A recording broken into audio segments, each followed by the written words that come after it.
llamaste desde antes del mundo crear, y en tu gracia nos has regalado el poder responder. Así que aquí estoy. ¿Qué tal, chicos? Antes de iniciar la clase del día de hoy me gustaría iniciar con una oración. Así que en donde estén les ruego que inclinen sus cabezas, cierren sus ojos y me acompañen. Dios bendito, te doy muchas gracias en esta hora por este día de vida que tú nos permites. Te doy muchas gracias porque nos has permitido llegar hasta esta semana.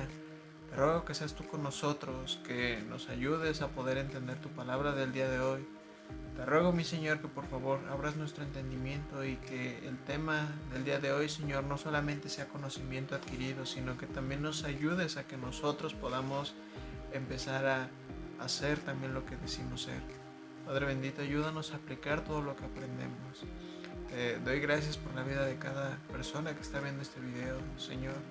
Ayúdanos y te doy gracias en el nombre de tu Madre Hijo Jesús. Amén. Muy bien, chicos, la clase del día de hoy se llama Una cuestión de amor.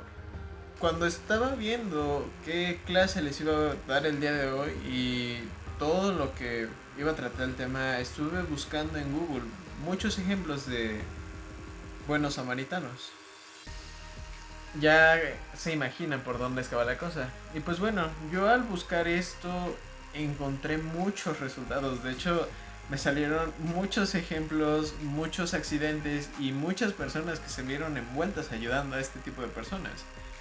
Ahora, uno que me llamó la atención de estas historias que encontré fue uno donde en un elevador de un barco una persona se cayó. Lo que pasó en esta tragedia fue que a esta persona al momento de caer se le rompieron los dos brazos. Una misma persona que estaba en ese barco sin conocerla lo ayudó. Esta persona tenía una herida en la mano, pero aún con la herida que tenía decidió ayudarlo. Otro que me llamó bastante la atención fue en el año 2006 y este ocurrió en Mumbai. Hubo un accidente ferroviario y con esto que pasó mucha gente se acercó a ayudar. Algo que me llamaba la atención es que pues, la gente no se conocía. Ocurrió este desastre y mucha gente murió, muchos salieron lesionados y muchos incluso estaban desangrando. La gente lo que hizo fue empezar a ayudar a estos desconocidos. Y así como estos artículos que encontré, así también hay muchísimos ejemplos en internet que podemos encontrar de este tipo. Y me sorprende porque mucha gente se acerca a ayudar a quienes no conocen. Y es algo curioso porque leí varios y en ninguno encontré que alguien se acercara a ayudar a un enemigo. Lo curioso de esto es que mucha gente no se conoce y normalmente cuando vas a ayudar a alguien lo haces porque quieres o amas a esa persona o porque no la conoces y a lo mejor te puede agradar o es una buena oportunidad para poder conocer a alguien. Pero nunca lo hacen con una persona a la que lleguen a odiar. De hecho, nunca he visto a alguien que ayude a una persona que odia. Si comparamos todos estos ejemplos con la parábola de Jesús, vemos que hay una diferencia notable en esto.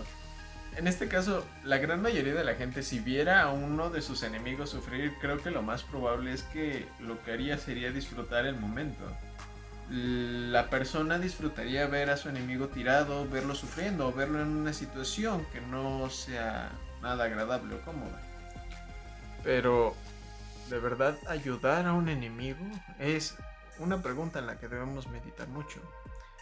Creo que hasta en nuestro ser interior deseamos no ayudarlo en nada y dejarlo así como está. No haríamos nada al respecto para poder ayudarlo. Pero Jesús nos está pidiendo en este caso que nosotros lo ayudemos. Para pasar a ello, vamos a leer el versículo que está apareciendo en la parte de aquí arribita del pulgar. Ahí mira. Pues bien, entrando en contexto, el primer punto que vamos a ver se llama haga las preguntas correctas. ¿Y a qué nos referimos con esto? Pues bien, para ponerlo así, el contexto de esta parábola es que Jesús tiene aquí una charla con un estudioso de la ley. Esta persona se acercó para poder probarle. no encontramos algo a detalle que hayan dicho que esta persona buscaba también un pretexto para que pudieran atrapar a Jesús, o para que si él contestaba mal pudieran usar esto en su contra para poder atraparlo y poder matarlo. Pues bien, cuando se le acerca este intérprete de la ley, le pregunta a Jesús que haciendo qué cosa iba a poder heredar la vida eterna. Y esta pregunta en esos tiempos era algo que se preguntaban muchos rabís. Siempre trataban de ver haciendo qué cosa ellos iban a poder heredar la vida eterna. Para dato curioso, estos dos mandamientos aparecen en la ley de Moisés. En los versículos están apareciéndoles aquí para que puedan ir a ellos. La respuesta que le da Jesús a este hombre es que había respondido bien. Y nosotros podemos ver que uno de los axiomas más grandes de la vida es que si tú formulas mal una pregunta, vas a recibir mal una respuesta. Pero nosotros vemos en este caso que con Jesús no es así. A lo que yo quiero ir con esto es que se den cuenta de que este intérprete de la ley quería poder zafarse de cierto modo de querer amar a otras personas.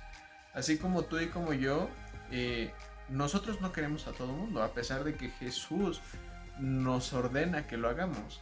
Nosotros también excluimos a ciertas personas de quererlas o de amarlas. Y en este caso también pasaba lo mismo con este intérprete de la ley. Por eso él le hizo esta pregunta a Jesús diciéndole: ¿y quién es mi prójimo? Este hombre no sentía la necesidad o la obligación de querer amar a otras personas, sino todo lo contrario. Y por eso es que él, al formularle esta pregunta a Jesús, esperaba una respuesta para poder evadir todo esto. Nosotros vamos a ver más adelante que Jesús va a ir acomodando las cosas, pero también Jesús, ya conociendo el corazón de este hombre, lo que hizo fue interpretar lo que él esperaba. Este hombre, como vemos, estaba esperando evadir su obligación de amar a su prójimo, pero interpretando la pregunta, este hombre, yo creo que en el corazón decía y sentía esto: ¿qué puede hacer una persona para que merezca que yo la ame realmente como mi prójimo? Cuando la pregunta realmente debería ser: ¿cómo puedo amar a los demás? Nosotros, como vamos viendo esto, las leyes de Dios no se diseñaron como un camino fácil para agradarle, sino que nosotros vemos incluso en esta parábola que Jesús nos muestra que no es fácil cumplir las leyes de Dios. Pero Jesús en este punto se centra más en la naturaleza de lo que es el amar, no a quién amar. Por eso es que así de fácil y sencillo debemos amar a todos. Ahora vamos a pasar al punto número 2. Este se va a llamar Descubra la necesidad de la persona. Nosotros podemos definir una parábola como una historia terrenal con una finalidad celestial. Nosotros podemos ver que Jesús a lo largo de su ministerio enseñó 40 parábolas, aparte de que este era uno de sus métodos favoritos de enseñanza. Nosotros, al momento de estudiar una parábola, debemos de tener cuidado en que el significado de esto no caiga en una alegoría y no llegar a un significado que esté más lejos de lo que era la intención de Jesús en ese momento. Nosotros podemos ver en ese momento que Jesús puso un ejemplo que era muy común en ese entonces. Una persona estaba de viaje, estaba avanzando y los ladrones lo estaban acechando en el camino. Vemos cómo Jesús va poniendo la historia, que un hombre iba bajando de Jerusalén a Jericó y que en este entonces los ladrones que le estaban ya acechando lo asaltaron. Para ellos era mejor que una persona viajara sola porque era más fácil poder despojarla de sus pertenencias. Entonces lo que pasa en este momento es que estas personas se acercan, golpean a la persona, le quitan todas sus pertenencias, incluso le quitan la ropa, lo dejan en el suelo, quedándose con la idea de que lo habían matado.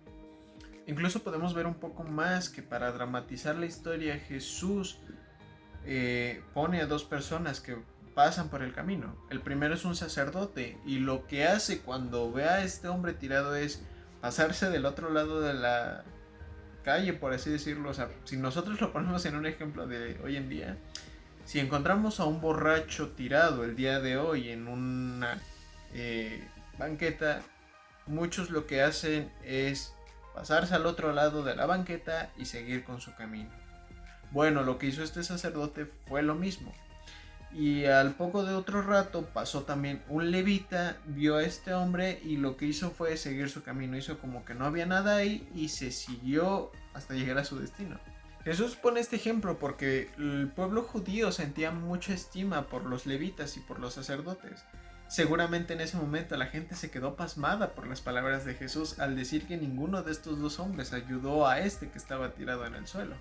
Por esto es que las acciones que va a tomar aquí el buen samaritano es que van a generar un gran impacto y que incluso puedan llegar a ser sorprendentes. Jesús en esta parábola que él creó quiso poner de ejemplo a estas dos personas que eran también importantes y que también representaban al pueblo judío. Pero al no hacerlo hace que este buen samaritano dé la importancia de lo que es ser un verdadero prójimo y la manera en la que es realmente amarlo.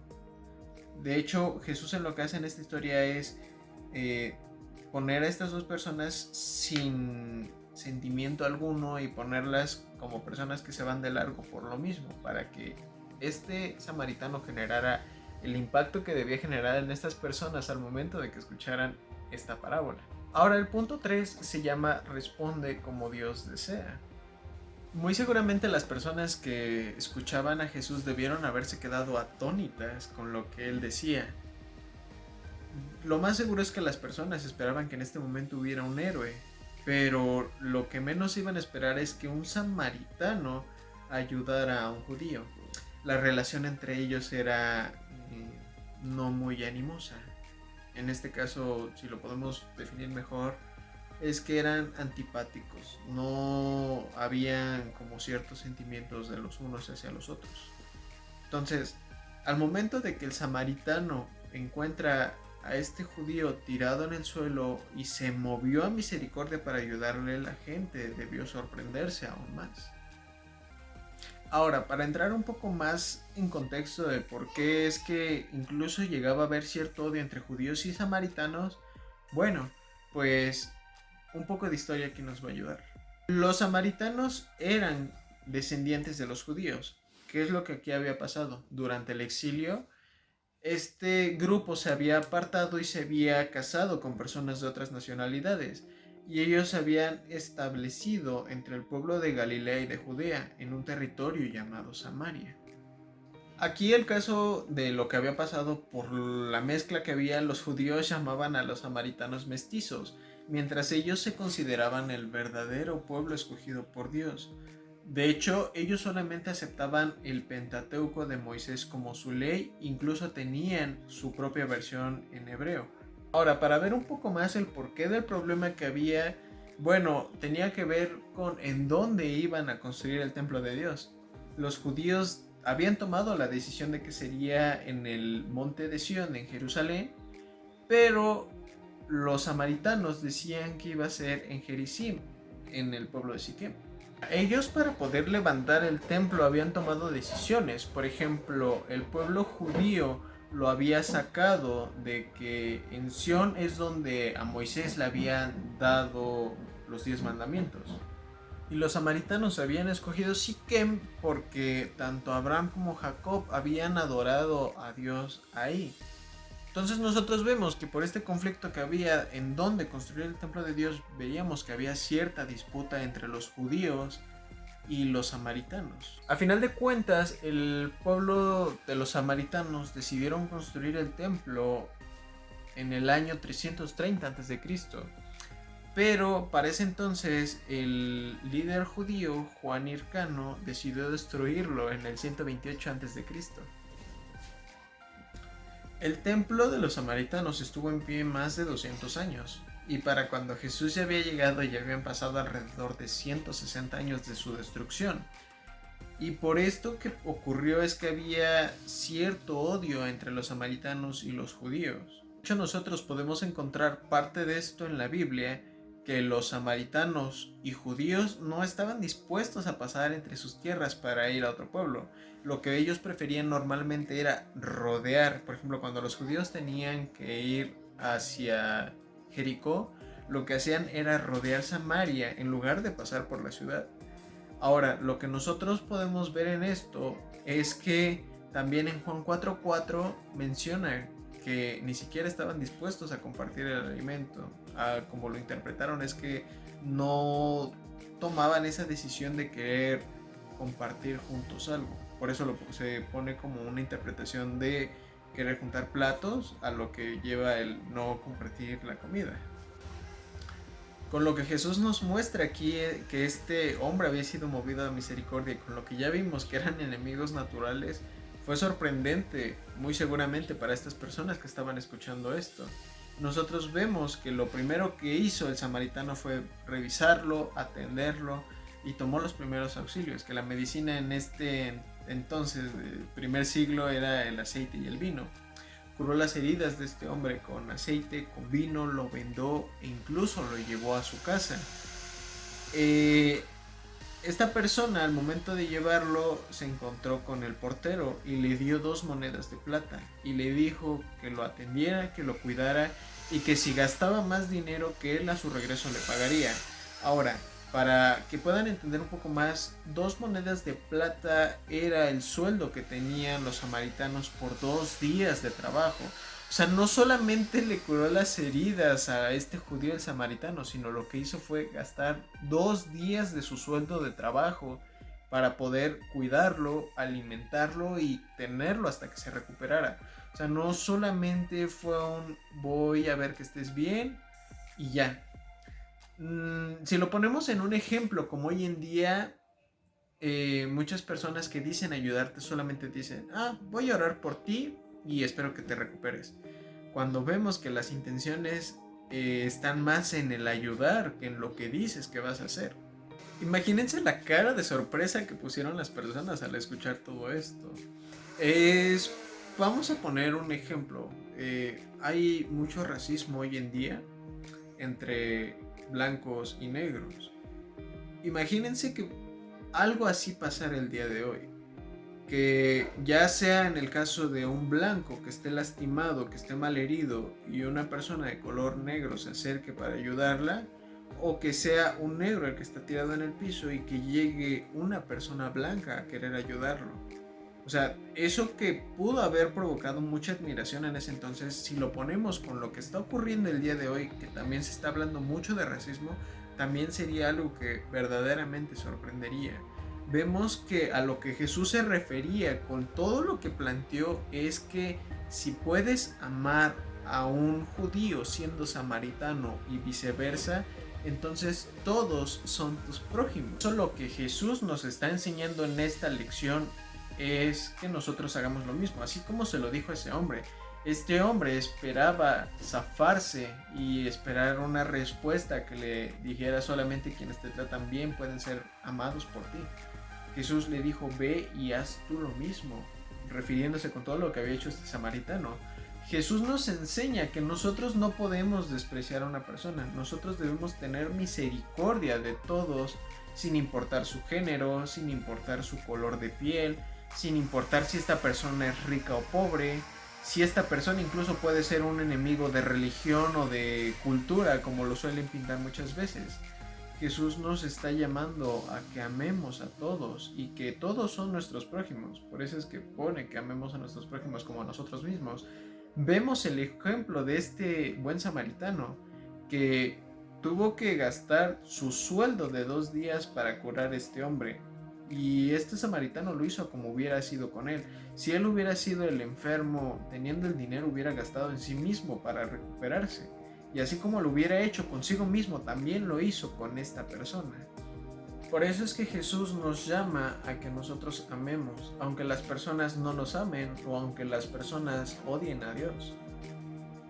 Dios nos está llamando a todos y cada uno de nosotros a que reflejemos su amor a todas las personas.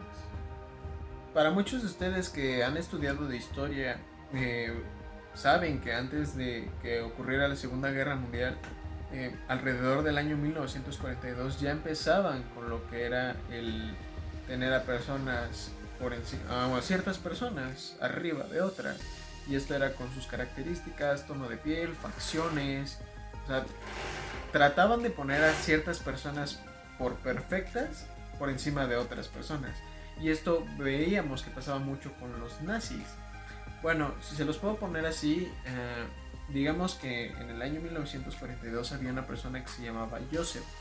Esta persona era cristiana, y digo que era porque ya está muerta, y él estaba tratando de llegar con su familia. Y pues para llegar con su familia tenía que cruzar por ciertos territorios en Alemania, y pues incluso se metía por calles cerradas, por bosques que no fueran frecuentados. Igual lo mismo hacía con ciertas zonas. Y un día, casi llegando a su destino, encontró a una persona de la Gestapo. Muchos de ustedes saben qué es la Gestapo. Si no lo saben, los invito a que investiguen qué es la Gestapo. Pero encontró a una persona de la Gestapo. La encontró tirada, tenía disparos, estaba muy herido, y esta persona no supo cómo reaccionar en este momento, porque estaba viendo a uno de sus enemigos naturales en el piso herido, pero algo dentro de él lo movía a que lo ayudara, porque sabía que si no lo ayudaba se iba a morir. Bueno, el motivo creo que queda claro. Esta parábola yo la inventé. Y ahora déjenme hacerles una pregunta. ¿Qué es lo que ustedes hubieran hecho si hubieran ayudado a esta persona o no la hubieran ayudado? Bien, chicos, ahora vamos a pasar a las verdades bíblicas que encontramos a lo largo de toda esta lección.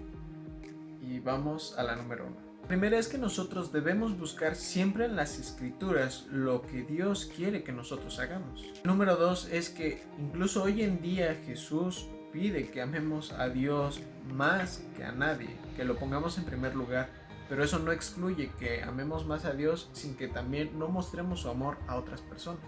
La número 3 es que nosotros como creyentes nunca debemos de excusar el no atender a una persona que pueda estar en necesidad.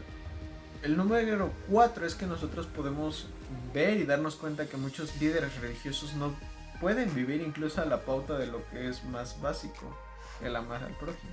El punto número 5 es que nosotros como cristianos debemos de tratar con amor a las personas que incluso nos odian. Y el punto número 6 son 2 preguntas que les quiero hacer. Estas son para que las tengan mucho en cuenta y que las estén meditando. Y la pregunta es esta: ¿cómo puedo amar realmente? Y va de la mano con esta pregunta en ¿a quién debo amar? Y bien, chicos, es todo por la lección del día de hoy. De verdad espero que les haya servido y que les haya ayudado.